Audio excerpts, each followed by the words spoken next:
ముఖ్యంగా పవన్ కళ్యాణ్ గారిని అడుగుతున్నానండి. నేను ఆడబిడ్డకు ఎక్కడ కష్టం వచ్చినా నిలబడతాను అన్నారు. ఈ ఆడబిడ్డ కష్టం వచ్చిందన్నా నిలబడన్నా, నాకు దయచేసి నిలబడన్నా. నాకు మీకు నేను ఇంతకు ముందు చెప్పానండి. ఇంతకుముందు నేను మీకు చెప్పాను, అతను వీడియో రికార్డ్ ఇమ్మని మీరు అడిగారు కదా, వీడియో రికార్డ్ మీరు ఇచ్చున్నారు అని. అతను ఇమ్మని చెప్పి ఫోర్స్ చేసిన వీడియో క్లిప్స్.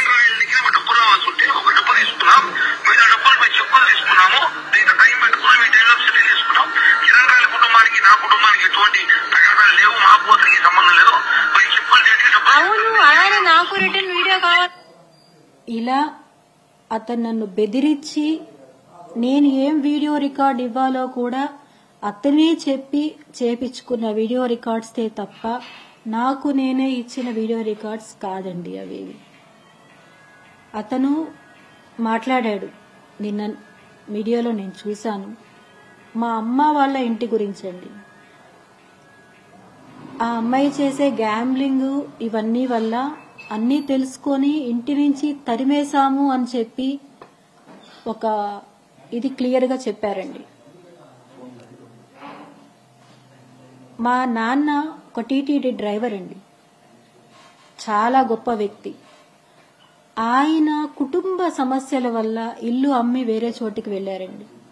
దాన్ని కూడా అతను క్యాష్ చేసుకొని వాళ్లే వీధిలో వాళ్ళు తరిమేశారు అని చెప్పడం చాలా బాధాకరమైన విషయం అండి. అది మా నాన్న బతికే ఉంటే ఎంతో బాధపడి ఉంటారండి ఈ మాటకి. నేను మీడియా ద్వారా ఒకటి చెప్పాలనుకుంటున్నానండి. నా కుటుంబానికి ఎవరైతే నాకు దూరం అయ్యారో, మమ్మల్ని వెలివేశారో వాళ్ళందరికీ మనస్ఫూర్తిగా క్షమాపణ చెప్తున్నానండి. ఈ కిరణ్ రాయల్ అనే వాడి వల్ల మొత్తం నా 2 కుటుంబాలు నాకు దూరం అయిపోయాయండి. అత్తయ్య, మావయ్య అందరికీ నా క్షమాపణ. నన్ను క్షమించండి. నేను అతని మాయలో పడిపోయి అన్నీ కోల్పోయాను. నేను అమ్మ, అన్న అందరూ నన్ను క్షమించండి. అందరి దృష్టిలో నేను చెడ్డదాన్ని అయిపోయానండి. వాళ్ళందరూ కిరణ్ని నమ్మద్దు అని చెప్పిన గుడ్డిగా నమ్మానండి. నేను అతన్ని గుడ్డిగా నమ్మి ఈ రోజు నా పిల్లలకి ఏమీ లేకుండా చేసుకున్నానండి నేను. సరే కిరణ్, అట్లే సరే కిరణ్, సరే.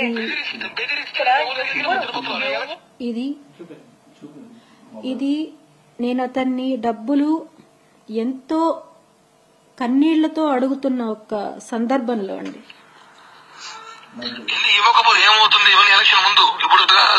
సరే కిరణ్, అట్లే డబ్బులు సరే కిరణ్, సరే.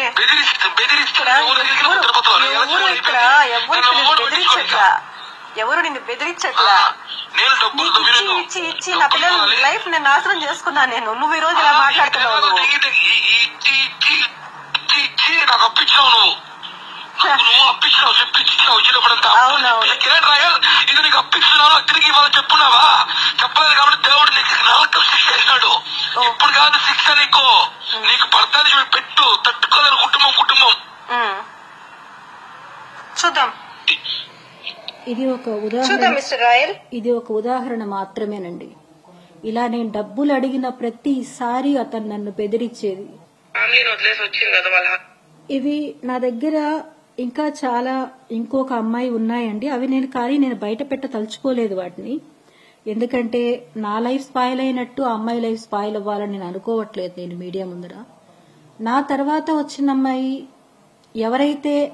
ఎవరి వల్ల అయితే నాకు ప్రాబ్లం వచ్చిందో ఆ అమ్మాయిని కూడా ఇంకా ఘోరంగా ట్రీట్ చేశారండి వాళ్ళ ఇంట్లో.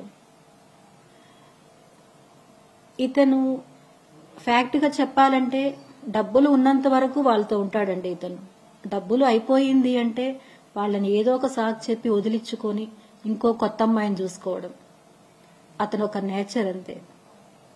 మానస అనే అమ్మాయి లైఫ్ నే స్పాయిల్ చేశాడు.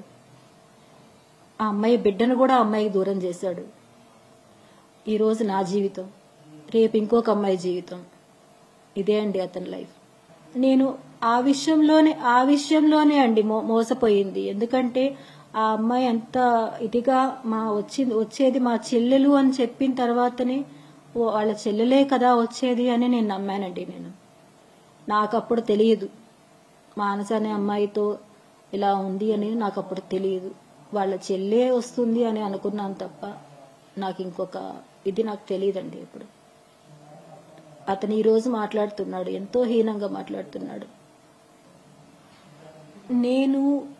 నేను మీడియా ద్వారా నేను అడుగుతున్నది అదే అండి. నాకు ఎవరో ఒకరు అవకాశం కల్పించి నాకు న్యాయం చెయ్యమని కోరుతున్నానండి నేను.